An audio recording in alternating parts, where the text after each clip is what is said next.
오늘 우리에게 주시는 하나님 말씀 함께 봅니다. 오늘 우리에게 주시는 하나님 말씀은 창세기 48장 1절부터 7절입니다. 그러면 다 함께 읽습니다. 이 일 후에 어떤 사람이 요셉에게 말하기를 내 아버지가 병들었다 하므로 그가 곧 두 아들 므낫세와 에브라임과 함께 이르니 어떤 사람이 야곱에게 말하되 내 아들 요셉이 내게 왔다 하매 이스라엘이 힘을 내어 침상에 앉아 요셉에게 이르되 이전에 가나안 땅 루스에서 전능하신 하나님이 내게 나타나사 복을 주시며 내게 이르시되 내가 너로 생육하고 번성하게 하여 내게서 많은 백성이 나게 하고 내가 이 땅을 내 후손에게 주어 영원한 소유가 되게 하리라 하셨느니라. 내가 애굽으로 와서 내게 이르기를 전에 애굽에서 내가 낳은 두 아들 에브라임과 므낫세는 내 것이라. 르우벤과 시몬처럼 내 것이 될 것이요 이들 후에 내 소생은 내 것이 될 것이며 그들의 유산은 그들의 형의 이름으로 함께 받으리라. 내게 대하여는 내가 이전에 밧단에서 올 때에 라헬이 나를 따르는 도중 가나안 땅에서 죽었는데 그곳은 에브랏까지 길이 아직도 먼 곳이라. 내가 거기서 그를 에브랏 길에 장사하였느니라. 에브랏은 곧 베들레헴이라. 아멘. 오늘 말씀의 제목은 영원한 기업입니다. 그러면 본문의 말씀을 통해 함께 은혜 나누도록 하겠습니다. 오늘 말씀은 이 일 후에 어떤 사람이 요셉에게 말하기를 내 아버지가 병들었다 했다는 말씀으로 시작을 하고 있습니다. 이 일 후에라고 하는 얘기는 어떤 특별한 일을 얘기하는 것이 아니라 야곱의 17년 동안의 애굽에서의 삶을 얘기하는 것입니다. 야곱이라고 하는 사람은 130세에 애굽에서 와서 17년 동안을 살게 되었는데 이 17년 동안에 있었던 일에 대해서 이 일이라고 얘기를 하고 있습니다. 이제 17년을 보내게 됐는데 야곱이라고 하는 사람이 애굽 땅에서 병들었다는 얘기를 사람들로부터 듣게 된 것은 야곱이라고 하는 사람이 거주하는 곳이 비록 요셉이 특별한 배려를 해서 애굽왕 바로가 허락을 해서 고센 땅에서 가축을 키우면서 편안한 삶을 지내고 있기는 하지만 고향 땅을 떠나왔고 또 많은 고생을 하였고 또 이 이방인 땅에서 거주하다 보니까 신앙생활을 제대로 하지 못하고 밖으로 자유롭게 다니지 못하게 되고 구별된 삶을 살다 보니까 영적으로도 힘들고 육체적으로도 고달프고 그래서 병들었다는 얘기를 듣지 않았을까라는 생각을 하게 됩니다. 그런데 이 병들었다는 얘기는 성경에서 꼭 병들었다는 데만 쓰이는 것이 아니라 약해지고 쇠약해서 이제 활동하기가 어렵다는 그런 뜻도 갖고 있습니다. 이 말이 이제 병들었다는 얘기가 아니라 약해졌다는 뜻을 갖고 있다는 것은 그 다음에 보면 알 수 있는데 요셉이 아들 에브라임과 므낫세를 데리고 왔을 때 이 야곱이라고 하는 사람이 힘을 내어서 침상머리에 앉았다는 얘기를 보면 이게 이제 많이 약해졌다는 뜻을 갖고 있다는 것을 알 수가 있습니다. 여기서 이제 이 병들었다는 얘기를 사람들이 요셉에게 전한 것 같은데 이 요셉이 듣고 또 야곱이라고 하는 사람은 요셉이 왔다는 얘기를 사람들을 통해서 듣게 되는데 이것은 이제 특별히 어떤 이제 사람이 이런 일을 행한 것보다는 일반적으로 그 야곱이나 요셉을 도와서 일하는 사람들 가운데서 연락하는 사람이 있어서 이 일을 했다라고 하는 것을 알 수가 있습니다.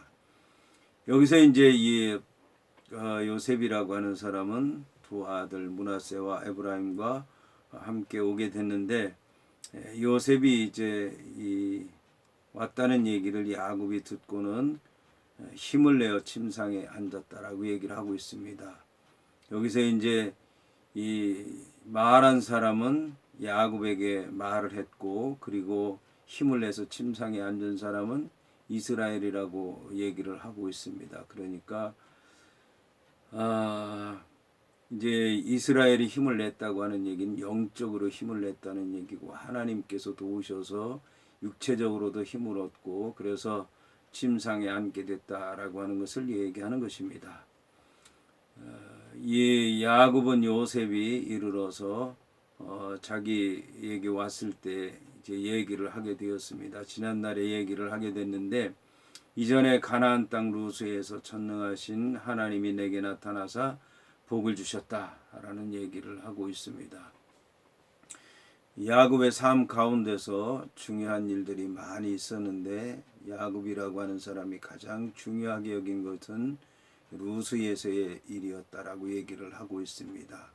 이 루스는 나중에 베델로 이름이 붙기도 하고 또 엘 베델로 이제 이름이 붙기도 하는데 야곱이라고 하는 사람은 베델이나 엘 베델이라고 하는 칭호를 쓰지 않고 루스라고 하는 칭호를 쓰고 있습니다.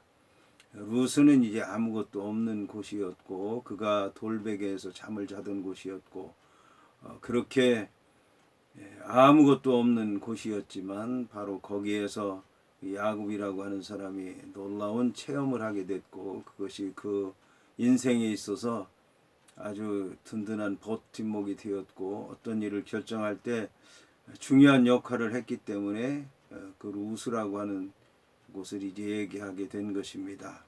여기서 이제 전능하신 하나님이 나타나서 복을 주셨다라고 얘기를 하고 있는데 성경의 이 전능하신 하나님은 인간이 아무것도 할 수 없는 그런 어려움 가운데 나타나시는 분으로 되어 있습니다.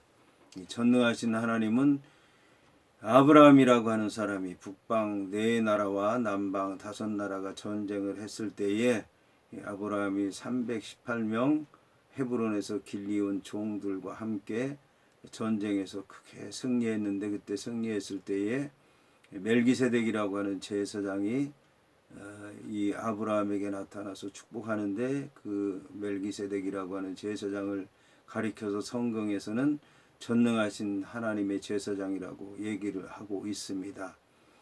그런가 하면 전능하신 하나님은 또 아브라함이라고 하는 사람이 99세의 아들을 낳을 수 없다고 여겨졌을 때 나타나셔서 아브라함에게 자식이 있을 것이다 라고 그렇게 말씀하신 분이 전능하신 하나님이었습니다. 또 그런가 하면 야곱이라고 하는 사람을 하란으로 보낼 때에 이삭이 야곱을 향해서 축복하는데 그때도 역시 이 이삭이라고 하는 사람이 야곱을 향해서 전능하신 하나님이 내게 함께 하시고 복을 주시기를 원한다라고 그렇게 축복하는 자리에서 전능하신 하나님의 칭호를 사용한 것을 볼 수가 있습니다.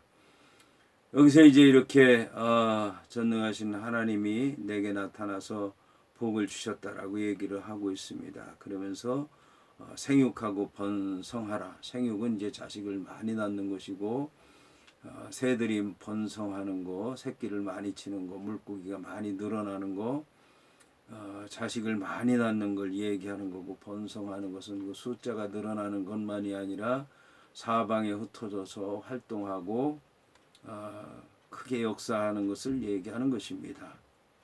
그래서 내게서 많은 백성이 나게 하고 하도록 하시겠다고 말씀을 했는데 이제 이 아브라함과 이삭을 거쳐서 야곱의 때에는 하나님께서 많은 이제 족속을 허락하신 것을 볼 수가 있습니다.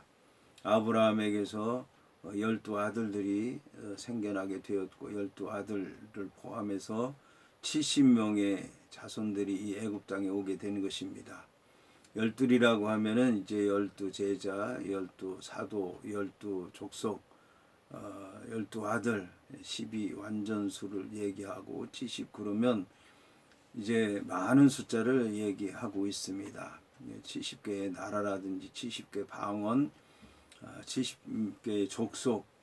그런데 이 야곱의 때에는 이런 기본적인 민족의 구조가 갖춰져 있었다는 것을 알 수가 있습니다. 그래서 야곱의 때에 이런 복을 약속의 말씀을 들었는데 그 말씀이 어느 정도 이루어지고 뼈대를 갖추고 이제 앞으로 그를 통해서 크게 역사하실 것이다 라고 하는 것을 그 얘기하고 있습니다. 그러면서 이제 내가 애굽으로 와서 내게 이르기 전에 애굽에서 네가 낳은 두 아들 에브라임과 므낫세는 내 것이라 루벤과 시몬처럼 내 것이 될 것이라고 말씀하고 있습니다. 여기 보게 되면 이제 요셉이라고 하는 사람은 므낫세와 에브라임을 데리고 왔다고 얘기를 하고 있는데, 이 야곱은 므낫세와 에브라임이라고 얘기를 하지 않고 에브라임과 므낫세라고 얘기를 하고 있습니다. 나중에 보면 손이 어긋맞기는 그런 축복 기도를 하는 것을 볼 수가 있는데, 그때 이제 야곱이라고 하는 사람은 육체적으로 약해져 있고, 그리고 앞을 잘 보지 못하고 손을 어긋맞게서 기도를 했지만, 요셉이 보기엔 그게 잘못됐다고 생각을 하지만 야곱이라고 하는 사람은 그렇게 생각하지 않았다는 것입니다. 이미 하나님 말씀을 통해서 믿음으로 기도하는 가운데 누가 더 큰 축복을 받을 것인가 알고 있었다라고 하는 것입니다. 그래서 이제 요셉은 므낫세와 에브라임을 데리고 왔다고 얘기를 하지만 야곱은 에브라임과 므낫세라고 에브라임을 앞세우고, 그리고 루벤과 시므온 장자와 둘째 아들이 복을 받은 것처럼 그렇게 복을 받을 것이다 라고 이제 얘기를 하고 있습니다. 그러면서 이제 이들 후에 에브라임과 므낫세 후에 내 소생은 내 것이 될 것이며 그들의 유산은 그들의 형의 이름으로 함께 받으리라. 그러면서 마지막으로 이제 야곱은 라헬의 얘기를 하게 됩니다. 라헬의 얘기를 하게 되는 것은 요셉이라고 하는 사람이 어려서 어머니를 잃게 됐고 또 동생을 낳는 과정에서 돌아가시게 됐는데, 그 이후로도 요셉이라고 하는 사람은 어머니를 잃고 애굽 땅에서 그렇게 살았기 때문에 어머니에 대한 그리움이 있었을 텐데, 야곱이라고 하는 사람도 역시 라헬에 대한 그런 정이 많이 있었고 그리움이 있었고, 그래서 서로 한 마음을 갖고 있다는 것을 보여주기 위해서 라헬에 관한 얘기를 이제 하게 된 것입니다. 자, 이렇게 해서 이제 오늘 말씀을 마치게 되는데, 오늘 이제 이 요셉의 두 아들을 야곱이라고 하는 사람이 장자와 또 둘째 자자와 같이 세우겠다고 하는 것은 요셉이라고 하는 사람이 복을 많이 받기도 했지만, 요셉이라고 하는 사람은 애굽 사람으로서 믿음의 복을 받을 수가 없기 때문에 에브라임과 므낫세를 양자로 삼아서 그들을 큰아들과 둘째 아들과 같은 복을 주시겠다고 약속하신 것입니다.